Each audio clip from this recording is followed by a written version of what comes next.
Bismillahirrahmanirrahim. Assalamualaikum warahmatullahi wabarakatuh. Alhamdulillahi rabbil alamin. Lahul ni'matu wa lahul fadlu wa lahul thana'ul hasan. Salawatullahil barrir rahim al malaikatil muqarrabin ala sayyidina Muhammadin tahal amin wa ala ikhwanihin nabiyyin wal mursalin wa man tabi'ahum bi ihsanin ila yaumiddin. Allahumma la sahla illa ma ja'altahu sahla wa anta ya hayyu ya qayyum taj'alul hazna idza syi'ta sahla. Allahumma 'allimna ma yanfa'una wanfa'na bima 'allamtana wa zidna 'ilma wa na'udzu bika min hali ahli an-nar. Amma ba'du. Saya mengingatkan diri saya pribadi dan semua yang mengikuti ta'lim online Yayasan Syahamah, mari kita niatkan mudzakarah ilmu agama ini dengan ikhlas karena Allah Subhanahu wa taala. Mudah-mudahan kita mendapatkan ilmu yang bermanfaat dan mudah-mudahan apa yang kita laksanakan pada pagi hari ini diridhoi oleh Allah Subhanahu wa taala sehingga kita mendapatkan pahala yang setimpal dari Allah Subhanahu wa taala. Para pemirsa, para jamaah, santri-santri yang mengikuti kajian kitab Arba'in Nawawiyah, kita lanjutkan pembahasan kitab ini setelah sebelumnya kita sempat tawakuf sebentar ya, untuk hari raya, dan kemudian insyaallah dimulai dari hari ini dan sampai ke depan kita akan terus ada kajian online, dan mudah-mudahan Allah Subhanahu wa taala memberikan taufiknya kepada kita semuanya sehingga kita bisa istiqamah dalam menjalankan kebaikan ini, mendapatkan kucuran rahmah, berkah, dan kita pun juga mendapatkan ilmu yang bermanfaat. Kita baca Al-Fatihah, niatkan untuk mendapatkan ridha Allah Subhanahu wa taala, keberkahan ilmu dan manfaat apa yang kita pelajari. Ala hadhihi niyyah wa ala kulli niyatin salihah wa ila asyrafin nabi Muhammadin sallallahu alaihi wasallam. Al-Fatihah. A'udzu billahi minasy syaithanir rajim. Bismillahirrahmanirrahim. Alhamdulillahi rabbil alamin. Ar-Rahmanir Rahim. Maliki yaumiddin. Iyyaka na'budu wa iyyaka nasta'in. Ihdinas siratal mustaqim. Siratal ladzina an'amta 'alaihim ghairil maghdubi 'alaihim waladdallin. Amin. Kita lanjutkan pembahasan kitab Al-Arba'in An-Nawawiyah karya Al-Imam An-Nawawi sampai pada hadis yang ke-7. Saya bacakan hadisnya. Bismillahirrahmanirrahim. Qala al-muallif rahmatullahi alaihi.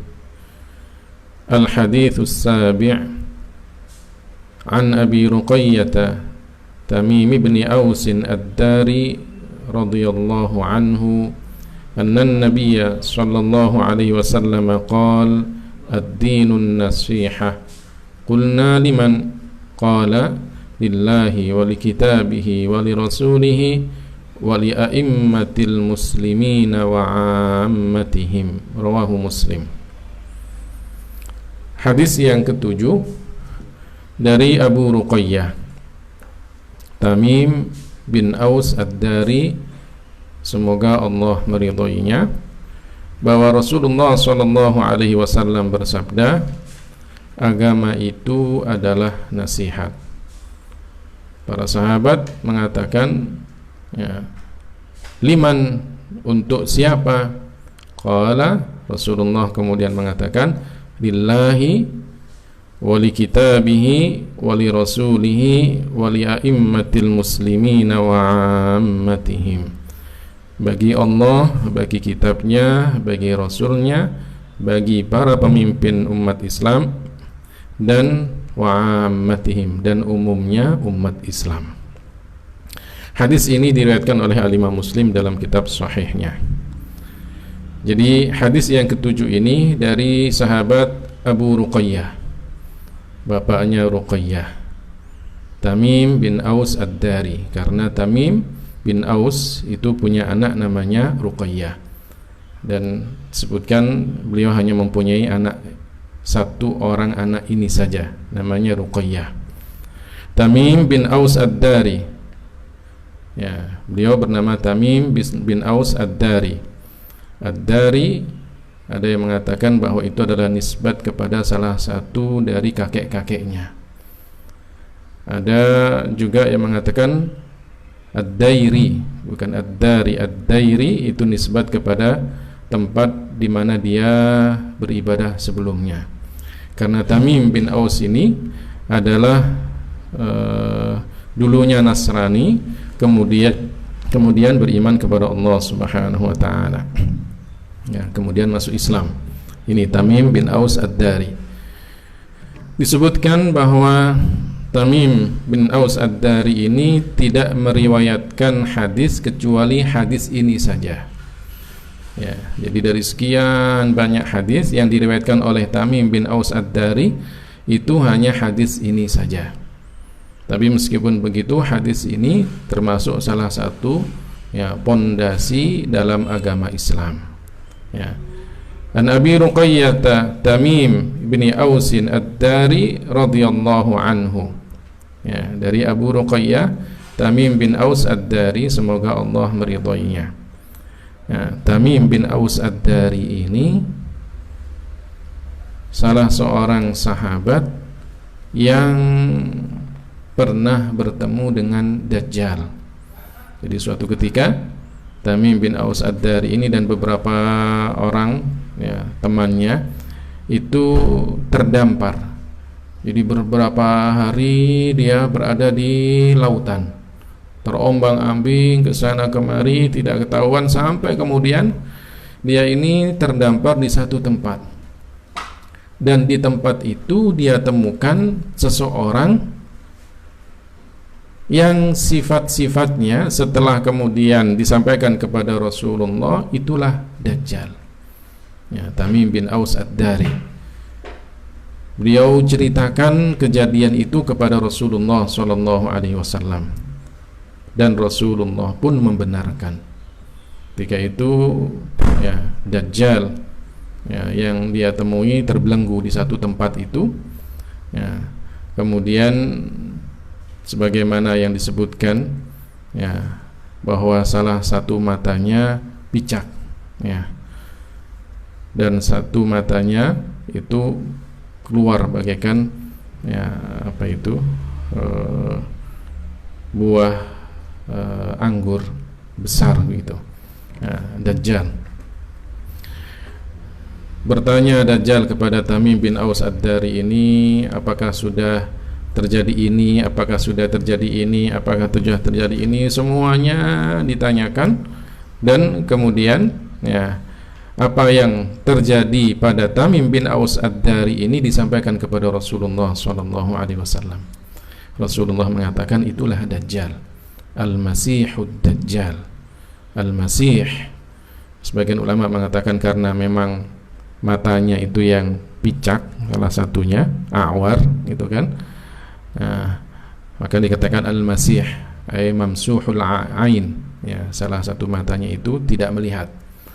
Al-Masih ada yang mengatakan karena dia ini berjalan di permukaan bumi dengan cepatnya mengelilingi bumi ini kecuali Makkah dan Madinah, dan dia mengelilingi bumi untuk menyebarkan fitnah. Ya, dikatakan dia kan di dunia ini selama 40 hari, tapi ada satu hari bagaikan satu tahun, satu hari bagaikan satu bulan, satu hari yang ketiga bagaikan satu minggu, satu hari yang keempat itu bagaikan hari-hari yang biasa. Jadi lebih dari satu tahun dia menyebarkan fitnah di permukaan bumi ini. Rasulullah SAW ketika mendengar cerita Tamim bin Aus Ad-Dari ini, beliau membenarkan ya cerita tersebut bahwa itulah Dajjal. Ya. Para ulama hadis mengatakan ini diantara salah satu cara meriwayatkan hadis. Ada riwayat al-akabir anil asghir, riwayat dari orang-orang yang besar kepada riwayat orang-orang yang besar dari orang-orang yang kecil. Maksudnya riwayat dari orang-orang yang alim, yang lebih tinggi ilmunya, riwayat orang-orang yang alim dari orang-orang yang lebih rendah ilmunya. Ada. Atau riwayat dari orang-orang yang lebih tua, ya, orang-orang yang lebih tua meriwayatkan dari orang-orang yang lebih muda. Itu namanya riwayatul akabir anil asghir. Jadi Rasulullah membenarkan. Ini salah satu derajat siapa? Tamim bin Aus ad-Dari. Sampai kemudian Rasulullah membenarkan ceritanya itu. Artinya turun wahyu sebagaimana yang diceritakan oleh Tamim bin Aus ad-Dari ini. Dan ini menjadi pelajaran bagi kita bahwa meskipun kita sudah pernah belajar banyak hal, macam-macam yang kita pelajari, kitab-kitab yang sudah kita baca banyak, tapi kalau seandainya mungkin ada 1-2 kitab yang belum kita pelajari, ternyata kemudian ada orang yang lebih muda dari kita mengajarkan itu, maka jangan pernah malu untuk belajar kepadanya. Meskipun statusnya itu adalah dulu dia adalah murid kita, ya, ternyata kemudian dia belajar lebih banyak daripada kita, maka jangan pernah malu untuk belajar kepadanya. Hadratus Syekh Hasyim Asy'ari itu adalah murid Syekhona Khalil Bangkalan, ya. Hadratus Syekh Hasyim Asy'ari belajar sampai ke Mekah. Lama beliau di Mekah, pulang. Ketika pulang membaca banyak kitab, di antaranya kitab hadis, Sahih Bukhari, Sahih Muslim. Suatu ketika, ya, Syekhona Khalil Bangkalan pun juga mendengarkan hadis-hadis dari siapa? Hadratus Syekh Hasyim Asy'ari. Padahal Syekhona Khalil Bangkalan adalah guru dari Hadratus Syekh Hasyim Asy'ari, tapi tidak pernah malu untuk belajar kepada murid sendiri. Kita pun juga demikian. Jangan pernah merasa kita ini sudah pintar. Jangan pernah merasa kita sudah cukup, ya, dengan ilmu yang kita dapatkan, ya. Jadi teruslah belajar kepada siapapun seandainya kita memang belum pernah mendapatkan kitab tersebut, belum pernah mendapatkan ilmu tersebut. Jangan pernah malu, ya. Ini diantara pelajaran yang bisa kita ambil. Kenapa Rasulullah SAW, ya, meriwayatkan cerita dari Tamim bin Aus ad-Dari ini kepada para sahabatnya yang lainnya. Riwayatul akabir anil asghir, riwayat orang-orang yang lebih besar, bisa karena keilmuannya, bisa karena juga umurnya, dari orang-orang yang lebih kecil. Para sahabat juga ada yang meriwayatkan hadis, mengambil hadis itu dari para tabi'in, ya. Ada mungkin dulu tidak pernah langsung mendengar dari Rasulullah, tapi ada seorang tabi'in yang mendengarkan dari sahabat-sahabat yang lainnya, sehingga kemudian sahabat ini merasa saya belum pernah mendengarkan hadis itu, diambillah hadis itu dari para tabi'in. Namanya riwayatul akabir anil asghir. An Abi Ruqayyah Tamim ibn Aus ad-Dari radhiyallahu anhu anna an-nabiy sallallahu alaihi wasallam qala, bahwasanya Rasulullah sallallahu alaihi wasallam bersabda, ad-dinun nasihah, agama itu adalah nasihat. Artinya apa? Pondasi agama ini adalah nasihat. Inti dari agama ini adalah nasihat. Sama dengan kalau kita membaca hadis al-hajju arafah, haji itu adalah arafah. Bukan berarti kemudian haji cukup hanya wukuf di Arafah saja, tidak, masih ada rukun-rukun haji yang lainnya. Tapi dikatakan al-hajju arafah artinya apa?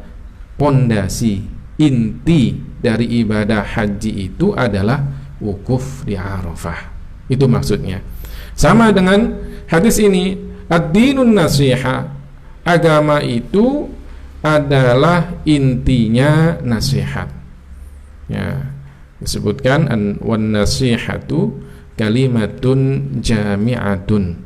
Nasihat itu adalah kalimat yang jami'ah, mencakup banyak makna. Nah, di antaranya maknanya iradatu jumlatil khair hiyazatan lihadzil mansuhi lahu. Ya, ungkapan, ya, keinginan untuk memberikan kebaikan, melakukan kebaikan kepada orang yang dinasehatin. Itu namanya nasihat. Jadi suatu ungkapan, suatu keinginan untuk memberikan kebaikan atau melakukan kebaikan untuk orang yang dinasehatin. Ya, itu nasihat. Ya, pada dasarnya demikian. Ya. Anna Nabi sallallahu alaihi wasallam qala, bahwasanya Rasulullah sallallahu alaihi wasallam mengatakan ad-dinun nasihah, agama itu adalah nasihat. Qulna liman? Para sahabat kemudian bertanya, untuk siapa nasihat itu? Ya. Jadi ini diantara metode mengajar. Terkadang mengajar itu dilemparkan satu tema, kemudian tidak langsung dijelaskan. Biar apa?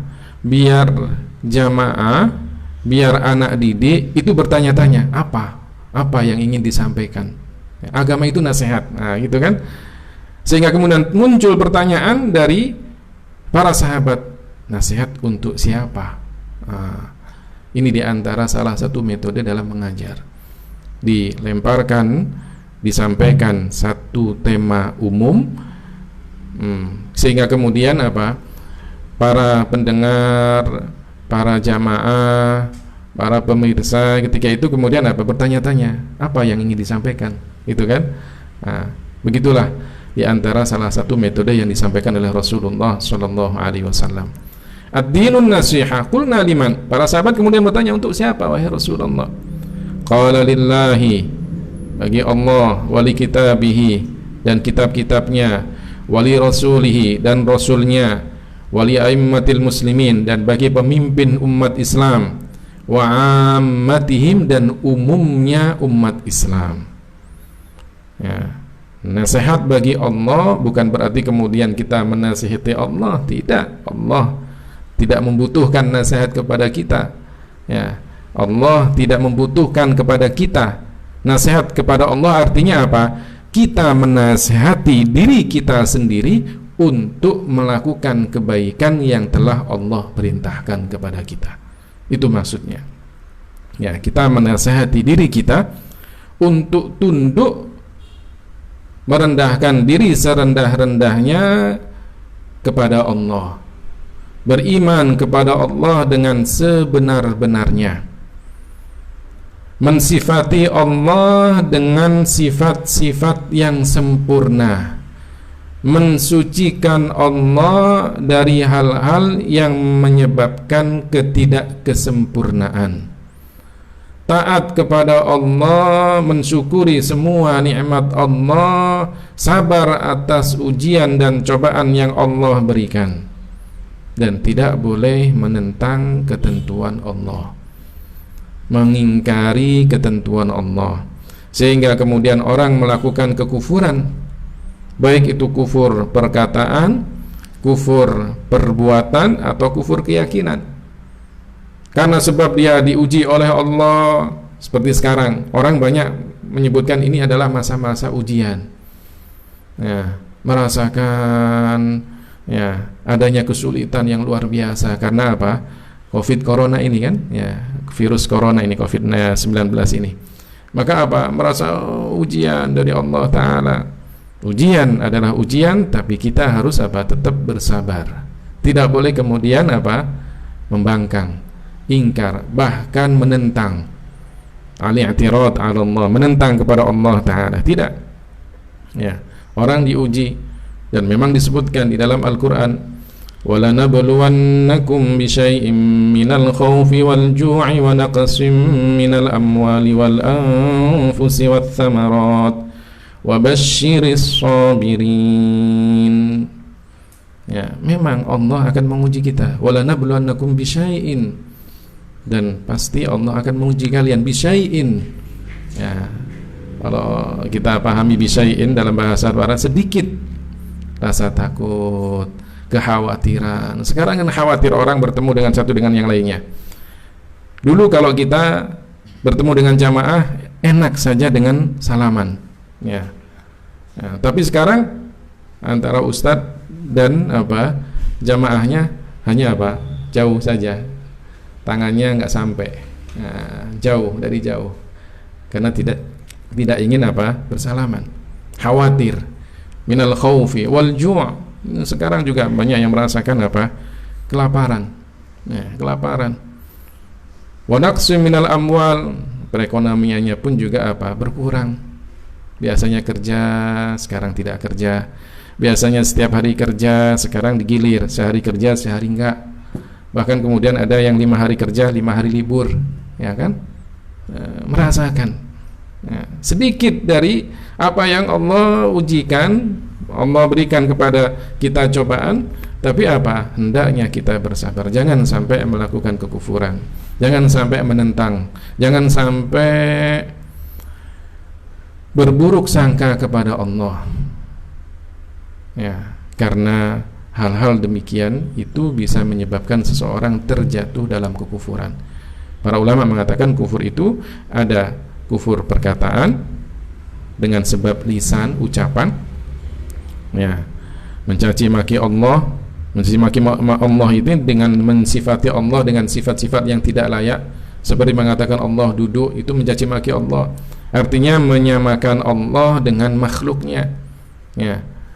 Mengatakan Allah duduk di atas aras, bertempat, berpindah dari satu tempat ke tempat lain, itu artinya menyamakan Allah dengan makhluknya. Menyamakan Allah dengan makhluknya sama dengan mencaci maki Allah, ya.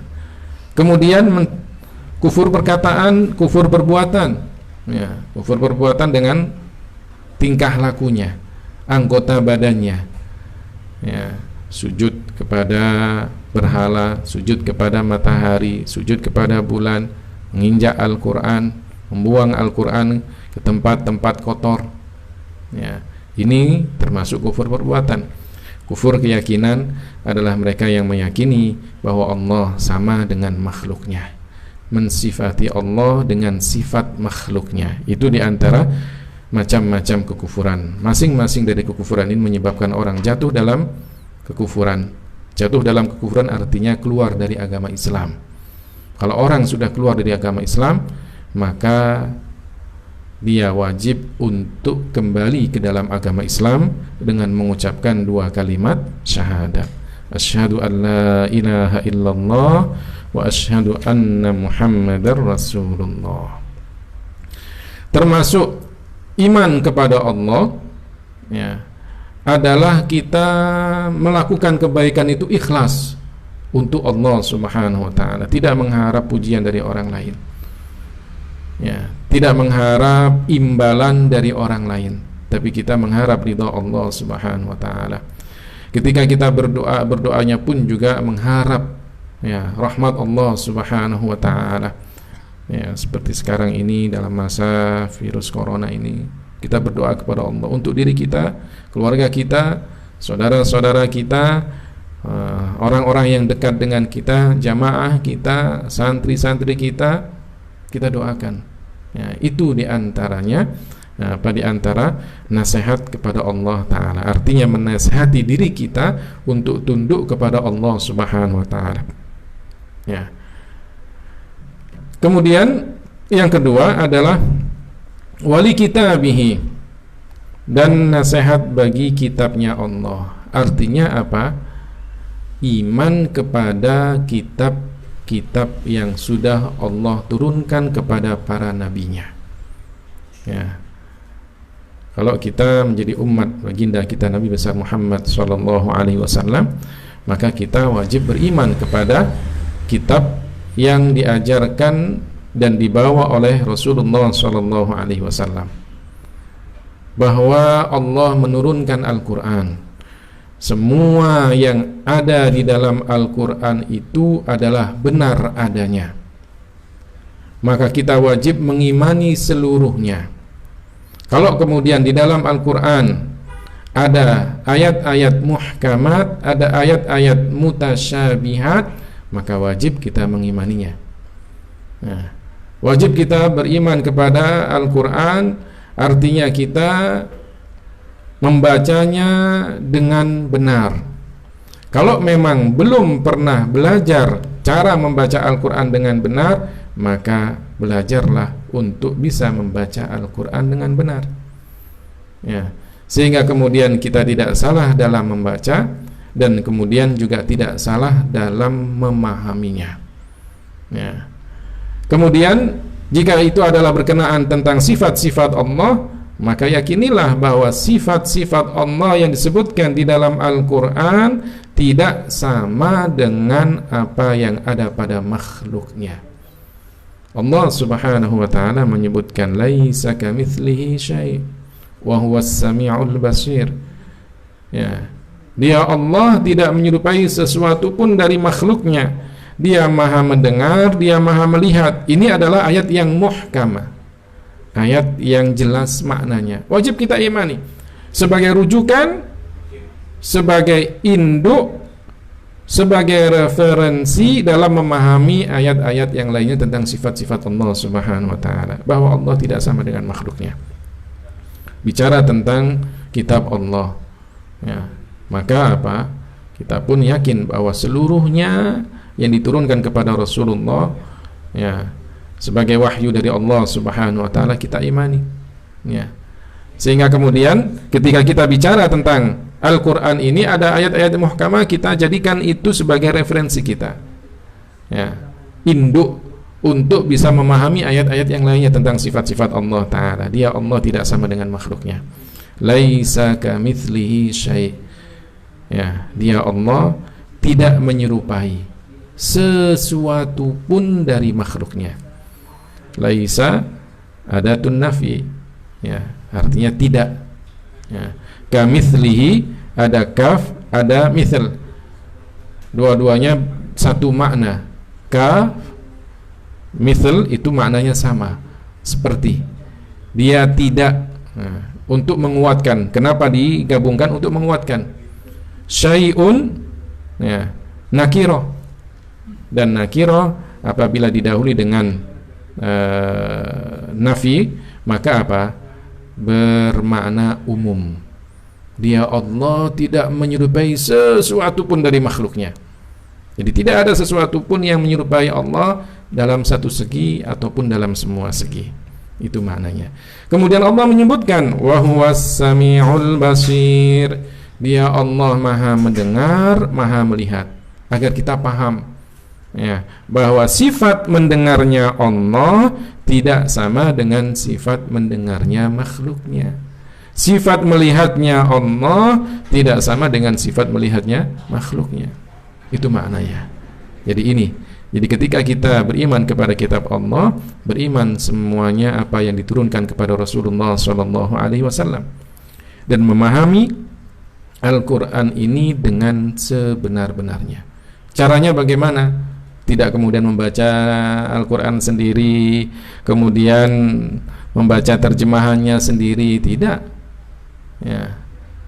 Harus belajar talaqi kepada yang ahlinya, sehingga kemudian kita tidak memahami Al-Quran itu dengan sendiri. Karena memahami Al-Quran dan belajar dengan sendiri pasti akan banyak kesalahannya, ya.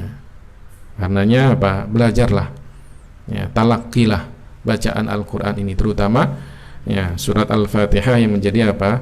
Salah satu rukun di dalam sholat. Wajib kita untuk belajar secara talaqi. Ini beriman kepada kitab-kitab Allah subhanahu wa ta'ala. Yang ketiga adalah nasihat kepada Rasulullah. Apa artinya nasihat kepada Rasulullah? Adalah kita menasihati diri kita untuk membenarkan semua apa yang dibawa oleh Rasulullah, beriman dengan semua yang disampaikan oleh Rasulullah, taat kepada perintah Rasulullah, dan menjauhi semua larangan Rasulullah Sallallahu Alaihi Wasallam. Ya, Rasulullah menyampaikan perintah, maka kemudian kita taat kepada perintahnya. Rasulullah pun juga menyampaikan larangan-larangan, maka kita harus tunduk pada larangan Rasulullah. kemudian juga menyampaikan apa yang telah disampaikan oleh Rasulullah ini sebagai bentuk pengabdian kita kepada Rasulullah sallallahu alaihi wasallam. Menyebarkan ajaran Rasulullah itu termasuk apa? Nasihat kita kepada Rasulullah sallallahu alaihi wasallam. Artinya menjadikan diri kita tunduk dengan apa yang dibawa oleh Rasulullah sallallahu alaihi wasallam. Menasehati diri kita untuk mengikuti ajaran Rasulullah sallallahu alaihi wasallam. Mencintai orang yang dicintai oleh Rasulullah. Ya, mencintai orang yang dicintai oleh Rasulullah. Belakangan ya, ada beberapa kelompok yang kemudian mulai bikin propaganda. Ya, apa itu? Menjelek-jelekan Sayyidatuna Aisyah. Nah, ini kan propaganda agar kemudian orang yang menyebutkan kejelekan-kejelekannya, kemudian orang benci kepada Sayyidatuna Aisyah. Padahal Aisyah istri Rasulullah, perempuan yang sangat disayangi oleh Rasulullah sallallahu alaihi wasallam. Maka karena Rasulullah cinta kepada beliau, kita pun juga cinta kepada beliau. Artinya apa? Mengagungkan beliau, menghormati beliau, ya, menetapkan beliau sebagaimana yang disampaikan oleh Rasulullah sallallahu alaihi wasallam dari keagungan dan kemuliaan beliau. Ya. Juga membenci apa yang dibenci oleh Rasulullah. Kalau kemudian disampaikan di dalam hadis-hadis Rasulullah sallallahu alaihi wasallam, orang yang menipu dibenci oleh Rasulullah. Menipu dalam jual beli, orang yang berbohong dibenci oleh Rasulullah, orang yang memutus tali silaturahim dibenci oleh Rasulullah. Maka yang seperti ini pun juga kita apa? Membencinya. Ya. Dan kemudian juga menyebarkan hadis-hadis Rasulullah itu diantara nasihat kita kepada Rasulullah. Ya, menyebarkan hadis-hadis Rasulullah. Jangan kemudian hanya percaya kepada Al-Quran tapi kemudian hadisnya tidak. Kan muncul sekarang apa itu? Kelompok ingkarus sunnah. Ya, kalau Al-Qurannya diambil tapi kemudian hadisnya tidak. Padahal sama-sama wahyu. Al-Quran wahyu, hadis pun juga wahyu. Ya. Maka apa? Kita iman kepada kitab Allah, iman juga kepada apa yang dibawa oleh Rasulullah. Di antara yang dibawa oleh Rasulullah adalah hadis-hadis Rasulullah sallallahu alaihi wasallam. Mengagungkan Rasulullah ketika beliau masih hidup, yaitu para sahabat yang hidup dengan Rasulullah, ataupun sekarang masa kita setelah meninggalnya Rasulullah. Kita agungkan Rasulullah, kita muliakan Rasulullah. Di antara mengagungkan Rasulullah adalah meyakini adanya keberkahan pada Rasulullah meskipun Rasulullah sudah meninggal dunia. Berkah. Sehingga kemudian tempat di mana Rasulullah dimakamkan adalah tempat yang paling berkah. Ziarah ke makam Rasulullah, berdoa di depan makam Rasulullah, berharap kelak nanti di akhirat mendapatkan syafaatnya Rasulullah sallallahu alaihi wasallam. Ini di antara apa? Makna nasihat li Rasulillah sallallahu alaihi wasallam. Artinya kita tunduk diri kita ini untuk kepada apa yang telah dibawa oleh Rasulullah sallallahu alaihi wasallam. Termasuk juga berakhlak dengan akhlaknya Rasulullah. Ya. Berakhlak dengan akhlaknya Rasulullah. Kebiasaan-kebiasaan Rasulullah sebisa mungkin kemudian kita lakukan. Ya. Bagaimana cara makannya Rasulullah, bagaimana cara berpakaiannya Rasulullah, bagaimana cara muamalahnya Rasulullah dengan orang lain. Ya. Kita ikutin. Ya. Sehingga kemudian kita benar-benar menjadikan Rasulullah sallallahu alaihi wasallam sebagai suri tauladan kita. Kemudian memusuhi orang yang melakukan bid'ah. Ya. Terutama bid'ah dalam masalah akidah, yang sampai kemudian mengatakan Rasulullah tidak ada berkahnya, Rasulullah tidak ada kemuliaannya, dilarang kita kemudian ziarah ke makamnya, tidak boleh merayakan peringatan maulidnya. Ya. Orang-orang yang semacam ini adalah orang-orang yang ahli bid'ah, ya, yang menyalahi apa yang telah disampaikan oleh Rasulullah sallallahu alaihi wasallam. Kemudian yang berikutnya adalah wali a'immatil muslimin, nasihat kepada a'immatul muslimin, pemimpin-pemimpin umat Islam. Artinya apa? Membantu mereka, menolong mereka dalam kebenaran. Jika mereka ini dalam kebenaran, maka kita dukung. Jika mereka ini dalam kesalahan, maka kita ingatkan. Ya, mengingatkan pemimpin-pemimpin itu kan macam-macam. Tidak kemudian dengan frontal mencaci maki, membikin propaganda, membikin suasana gaduh, pemberontakan dan yang lain-lain. Tidak. Kita tidak seperti pengikut Sayyid Qutb yang mengatakan bahwa kalau ada satu pemerintahan yang tidak menjalankan hukum Islam, maka pemerintahnya kafir. Kemudian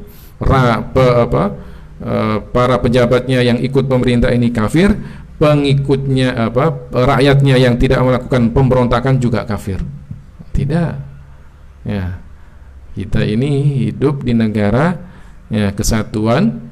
Bisa jadi kemudian ada pemimpin-pemimpin kita yang memang tidak bisa menjalankan syariat Islam dengan benar karena memang tidak bisa, atau memang undang-undangnya menjadikan mereka harus tunduk kepada undang-undang yang berlaku. Maka tidak semuanya dikatakan bahwa semuanya kafir, harus ada kudeta, harus ada pemberontakan, maka kemudian mereka berani melakukan pengeboman. Inilah biang munculnya terorisme di negara-negara Islam. Menganggap pemerintahannya tauhid, katanya tidak menjalankan hukum Islam, pokoknya tauhid gitu kan. Tauhid itu artinya dianggap kafir.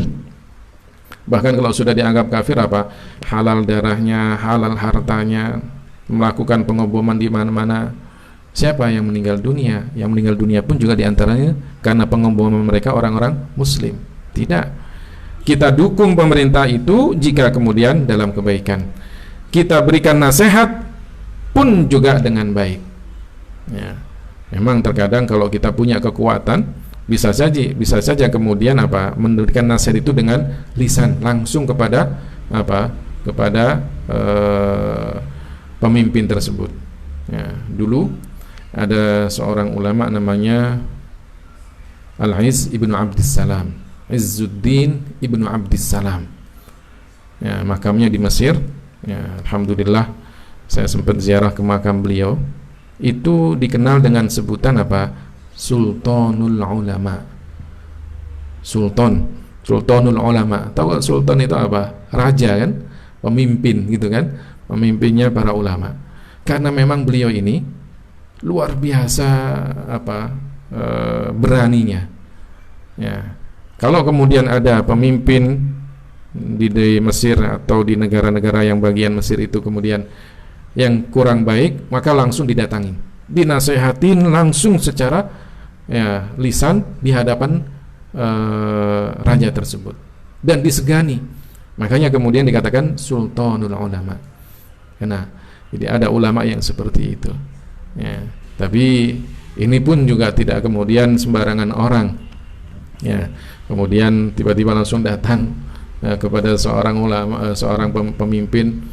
Ini kan butuh orang yang berani dan dia punya wibawa yang besar. Al-Izz ibnu Abdissalam. Jadi ini tidak boleh kemudian kita melakukan pemberontakan, kudeta, ancaman, teror, pengeboman di mana-mana karena dianggap pemerintahnya sebagaimana yang dikatakan oleh Sayyid Qutb dan pengikutnya tauhid, begitu. Tidak. Kita nasihati dengan sebaik-baiknya. Selama pemimpin itu tidak kelihatan secara terang-terangan melakukan kekufuran, maka kita tunduk di bawahnya, sudah. Maka kemudian kalau kemudian kita ingin menasihati, nasihatilah dengan baik. Dengan cara yang arif dan bijaksana. Dulu kan setelah masa Khalifah Ali bin Abi Thalib, kemudian terjadi fitnah itu kan, mulai sampai kemudian terjadi pembunuhan Husain bin Ali bin Abi Thalib. Ya. Muncul kemudian dinasti Bani Umayyah. Pemimpin yang pertamanya siapa? Muawiyah bin Abi Sufyan. Muawiyah. Suatu ketika Muawiyah mengirim apa? Mengirim tentara untuk berperang. Pimpinan dari tentara ini adalah siapa? Yazid bin Muawiyah. Yazid, putranya Muawiyah. Di dalam rombongan tentara ini ada sahabat-sahabat Rasulullah, min kibari ashabi Rasulillah sallallahu alaihi wasallam. Para sahabat ketika itu tidak mengatakan, oh ini kami berada di pemimpin yang tidak baik, yang telah mengambil kepemimpinan yang sah. Tidak. Mereka tetap ngikutin arahan dari Muawiyah, meskipun panglima perangnya ketika itu siapa? Yazid bin Muawiyah. Ini pelajaran bagi kita bahwa tidak boleh kemudian seenaknya kemudian kita melakukan pembangkangan kepada pemerintah yang sah. Yang terakhir adalah wa'ammatihim, wa'ammatihim, dan umumnya umat Islam. Umumnya umat Islam ini maksudnya adalah selain para pemimpin. Bukan kemudian kalau kita mengatakan dalam bab fikih ada alim, ada awam. Ada alim yang para mustahid itu, kemudian awam yang tidak. Bukan. Wa'ammatihim artinya umumnya umat Islam. Masuk di situ para ulama dan orang-orang yang awam seperti kita ini, masuk di situ saling nasihat menasehati. Bukankah di dalam Al-Qur'an kan disebutkan watawasau bil haqqi watawasau bis sabri, dan saling menasihati dalam kebenaran, saling menasihati dalam kesabaran. Terutama masa-masa seperti ini. Kita pada masa-masa yang sulit. Jangan menunggu orang kemudian minta uluran tangan kita.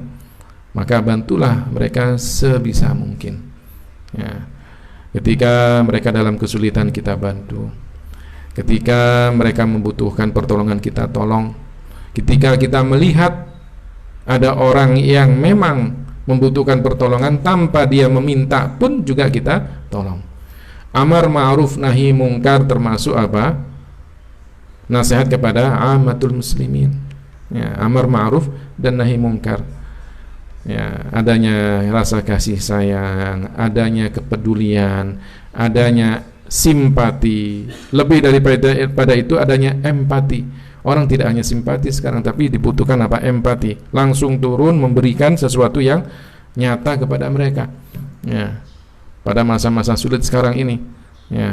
Kemudian mengingatkan mereka ketika mereka salah.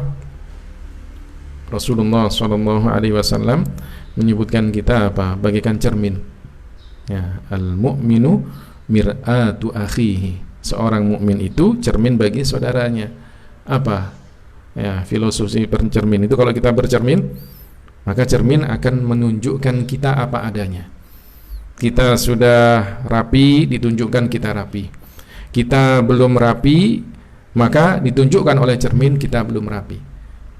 Artinya kalau kita melihat ada orang lain baik, kita tunjukkan kebaikannya, kita dukung kebaikannya.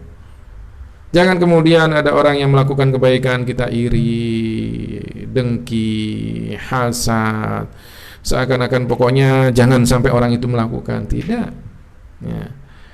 Jika kemudian dia memang tidak baik, sedang melakukan sesuatu yang sifatnya adalah dosa, maka kita tegur.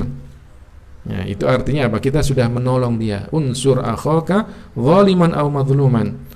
Tolonglah saudaramu itu, baik dia dalam keadaan zalim atau terdolimi.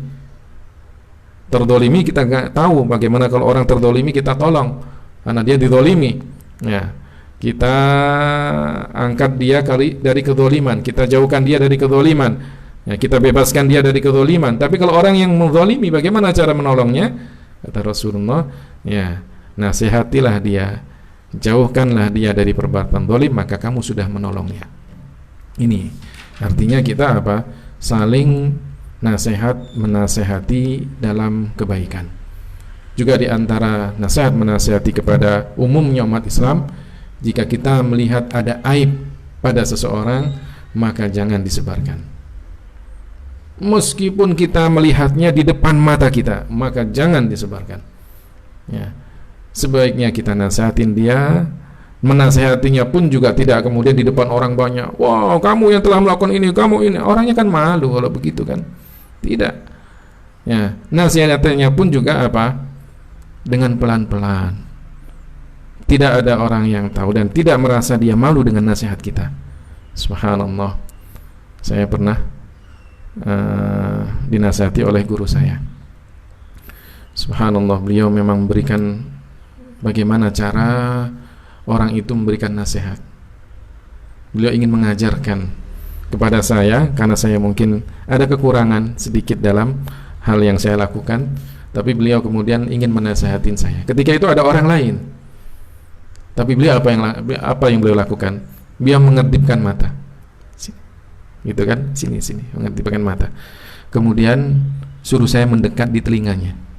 Nah, kemudian beliau membisikkan, nanti kalau melakukan lagi jangan begini, jangan begitu. Karena saya pernah melakukan itu dan saya langsung ditegur oleh Syekh Abdullah. Nah, coba orang yang ada di samping saya tidak mendengar apa-apa, dan saya pun tidak merasa malu, dan saya merasa bahwa begitulah cara orang menasihatin. Bukan kemudian di depan orang banyak, kamu yang begini ya, kamu dulu. Itu kan orang ini saya nasihatin sudah merasa malu, dibuka ya aibnya di depan orang banyak, ya. Tapi tidak demikian. Nasihatilah dengan baik. Wa tawasau bil haqqi wa tawasau bis sabri. Ya, saling menasihati dalam kebenaran, juga saling menasihati dalam kesabaran. Ya, sekarang ini kan kita semuanya dalam kondisi yang sama-sama dalam kondisi yang sulit. Maka apa? Nasihati dalam kesabaran. Ya, jangan mudah terpengaruh dengan propaganda siapapun. Jangan pernah terpengaruh dengan ucapan siapapun. Lakukanlah apa yang menjadi kewajiban kita. Percayalah kepada qada dan ketentuan Allah. Masya Allahu kana wa ma lam yasha' lam yakun. Apa yang Allah tentukan terjadi pasti terjadi. Apa yang tidak Allah tentukan untuk terjadi pasti tidak akan terjadi. Sudah, tawakal kita kepada Allah, berdoa kita kepada Allah agar kita terhindar dari musibah ini. Nah, ini yang harus kita lakukan, saling menasihati dalam kesabaran. Bukan kemudian berfatwa dengan semaunya, menyebutkan begini dan begitu tanpa dasar, tidak. Ya. Baik itu dalam hal ibadah, baik itu dalam hal kemudian kita mencari obat dari virus ini, tidak. Tapi apa? Bertawakallah kepada Allah dan kemudian melakukan yang terbaik untuk diri kita. Yang terbaik adalah kita senantiasa menjalankan perintah Allah, menjauhi larangan Allah, sehingga kemudian kita termasuk orang-orang yang bertakwa. Pada akhirnya kita senantiasa istiqomah dalam kebaikan, dan kemudian kita menutup dan meninggal dunia ini dalam keadaan husnul khatimah. Ini ya yang bisa saya sampaikan tentang makna dari hadis yang ketujuh. Mudah-mudahan ada hikmah, ada manfaatnya, ada keberkahan ya waktu kita selama hampir 1 jam ini, dan mudah-mudahan ada balasan pahala dari Allah Subhanahu wa taala ala hadhihi niyyah wa ala kulli niyatin salihah wa ila asyrafin nabi Muhammadin sallallahu alaihi wasallam. Al-Fatihah.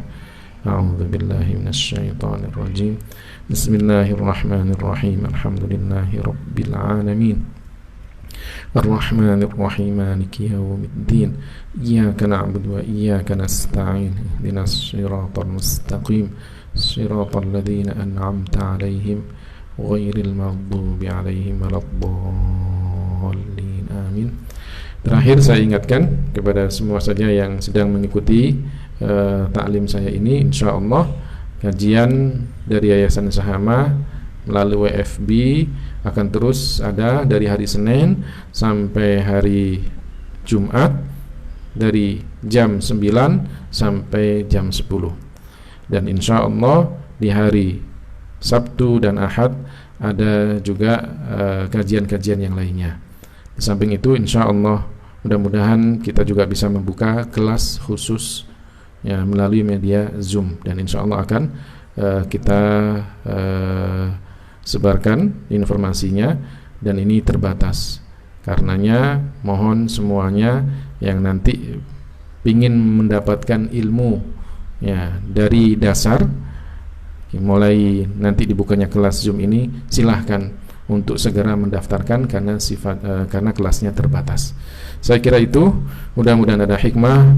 Kurang lebihnya saya mohon maaf. Hadanallahu wa iyyakum ajmain. Kita tutup dengan bacaan tahlil, sholawat dan istighfar.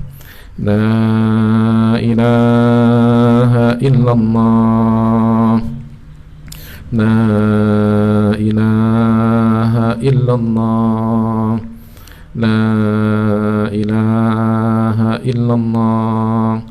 Allahumma salli ala Sayyidina Muhammad wa ala alihi wa sahbihi wa sallim.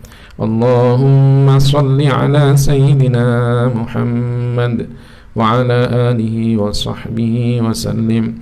Allahumma salli ala Sayyidina Muhammad wa ala alihi wa sahbihi wa sallim.